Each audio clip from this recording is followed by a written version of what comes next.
bwira uwo muntu muri kumwe ngo ngomba gutinda aho nkenewe. Ntindaho nkenewe mu izina rya Yesu. Uri kwihambira kubakwanze. Ubashaka iki? Ko ari Imana ibagukuye uri kubakurikirana iki? Ko Imana yabwiye Abrahamu ngo tandukana na Loti. Undi hari abantu mugendana bakazana karande n'imyakuzi wabo bakabigusiga. Abo ngabo ntibakuvira mu buzima. Jya uparoka kuko ni Imana ibibagukijije. Nshuti ya kabiri ni amatabi ku giti. Aya matabi yavunitse igiti cyose usigara cyambaye ubusa. Abangabo rero baragatsindwa. Ni wa mundi mugendana akamenya uko uryama, akamenya ibisoro ruriramo, akamenya amakuru yawe yose, akamenya uburyo washwanye n'umugabo. Uyu nguyu rero we ni mubi. Igihe cyose iyo mutandukanye akaguharabika akakuvuga ibinyoma, abantu barabyemera kubera ko muba mwaratindanye igihe kirekire.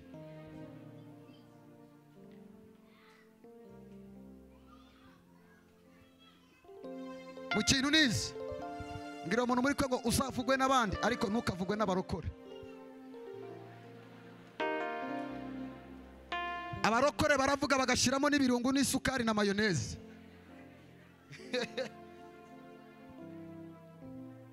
Hari umuntu mubi nabonye w'umwicanyi kuruta Hitler. Ni umuntu kuvuga nabi akagusebya mu bandi kugira ngo utazagira agaciro muri we. Uwo muntu ni umwicanyi, ni mubi cyane.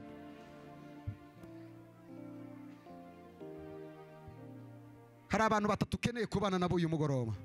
Icyambere bana n'abanyamasengesho bukuri. Bwira umuntu muri kwe ngo bana n'abasenga. Tubana n'abasenga. Umuntu wa kabiri ukeneye umuntu ukangura ibitekerezo byawe akakwereka icyo wakora ukava mu butayu bw'ubukene.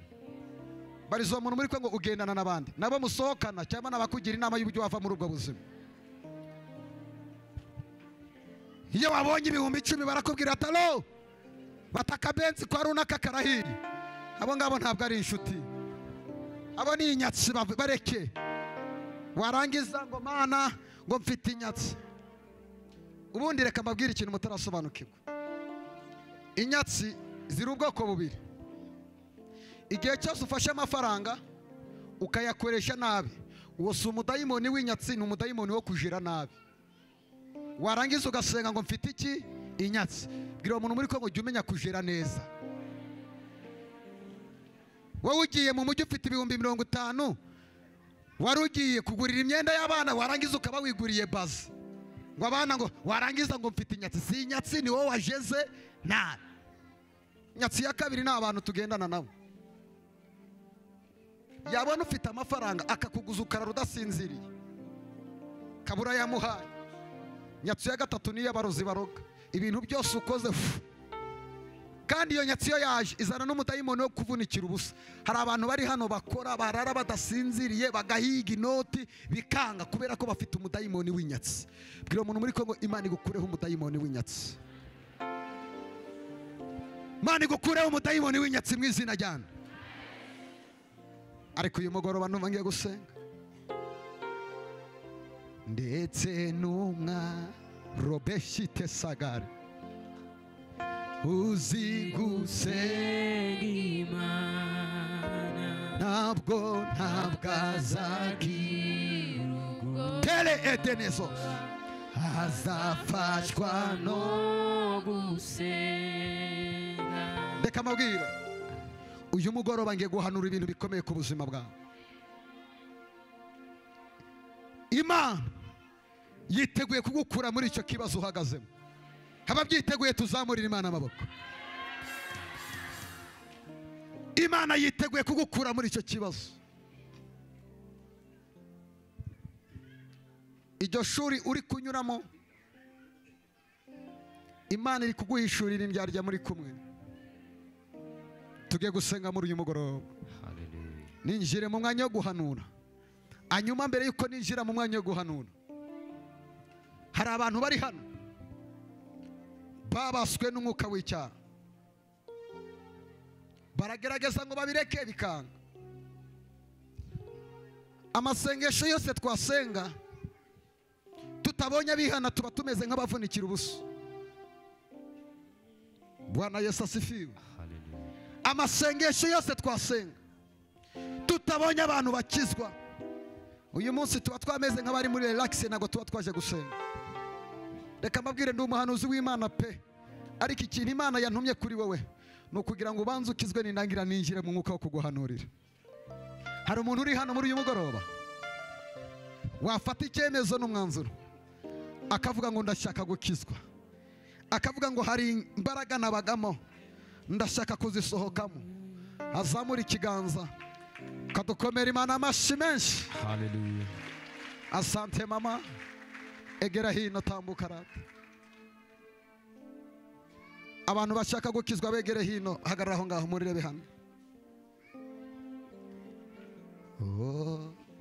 Ngwino ngwino akuguranire ibyawe. Imana ibaha umugisha bashaka gukizwa. Ngwino ngwino ngwino akuguranire ibyawe byose arabishoboye. Ngwino ngwino ngwino Imana iguha umugisha rafiki yawe. ibyawe muhagarara inyuma. byose arabishoboye. Haleluya. Hallelujah. Munsi y'umusaraba umukiza Yesu niho nifuza rwose. Rebite lemosede guhora mpagaze munsi we, munsi y'umusaraba umukiza Yesu niho nifuza rwose guhora mpagaze. nyamara imbere yawe Mana ishimwe hari umusaraba oriya bosetes uteze amaboko ugeze ntagwayo ndatangaye we. ndatangaye mukiza Mana ngaba wacunguje amaraso yawe wari ukwiriye kungirira icyo bambe cyewaguheruye. Ndatangaye we, ndatangaye mukiza osita labini ya farga wari ukwiriye kungirira icyo bambe cyewaguheruye. nta soni mfite, nta soni mfite. tugiye gusenga Imana izi ibyaha byanjye zajyanira tagusa uwo musaraba. haleluya. Haleluya. Bene data muri hano, ndabasaba ikintu kimwe gikomeye. Uyu ni umunyago watuzanye, nawe urabizi neza mu mutima wawe ko hari icyaha kigutandukanya n'Imana. Ndakwinginze uyu mwanya tugiye kwinjiramo, kuko ndumva mfite ubuhanuzi bukomeye muri uyu mugoroba. Hanyuma mbere yuko twinjira muri uwo mwanya, ikiba cyatuzanye nyamukuru ni ukubona abantu bakizwa. Imana ibaha umugisha, ndumva nezerewe muri uyu mugoroba, ntabwo twavunikiye ubusa. Abakozi b'Imana mwicaye mu iteraniro, niba uri umukozi w'Imana ukaba wicaye, uhaguruke dufatanye gusengera abantu b'Imana. Horiya boshe kete ya mos heniya dalimori ya farigari ya mos. Uyu ni umunyago uzatugeza iwacu mu ijuru. Abantu mwicaye namwe ubwo turaba turi gusenga, muraza gufata umwanya wo kugira ngo musenge Imana, wo kugira ngo nawe wibohore, kuko mu kanya tugiye kwinjira mu mwanya wo gusenga udasanzwe. Karaboshetes kadusabe mushumba abatuze aho uri uhombeka amaso Mwami yawe. Yesu,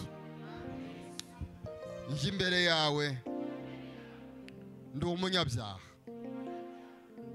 ntacyo nshoboye, nta nicyo nakwimarira. Nciye bugufi imbere yawe kugira ngo nezwe nawe. Ndagusaba ko wamboneza, umbabarire ibyaha byanjye, kugira ngo singasubire inyuma, nkomereze muri wowe Nyagasani Imana. ndagusaba imbaraga kugira ngo unshoboze muri uyu murimo wawe, kugira ngo nkurikire izina ryawe Yesu. Amaraso yawe amboneze, amaraso yawe anyeze, ankuraho ibyaha byose. Nanze ibyaha nagendeyemo, ndabiretse, ndabisezereye, kurikiye Yesu n'umutima wanjye wose. Nzahora imbere yawe Yesu nkuramya, nzahora mvuga imbaraga zawe, nzahora mvuga gukomera kwawe. Icubahiro kibicawe data uri mu ijuru, mu izina rya Yesu Kristo. Hanyuma mushumba kiraho, Dusenge. reka nsaba abantu bose mwicaye muhaguruke twinjire mu mwanya wo gusenga. Hallelujah, hallelujah. Mwene data, uyu mwanya tugiye kubyaza umusaruro, twinjire muri bato y'amasengesho. Hallelujah. Hallelujah. Tugiye gusengera abantu bera b'Imana. Twese tugiye gusenga kugira ngo tubohoke, kugira ngo tuze kwinjira mu wundi mwanya wo guhanura abantu b'Imana bamaze kubohoka. Turayoborwa na mushumba na Pastor Deborah yegere hino. Abakozi b'Imana mugote bano bantu tubasengera Imana. Mushumba namara gusenga na Pastor Deborah arasenga. Amen. Reka dusenge. Data mu izina rya Yesu Kristo.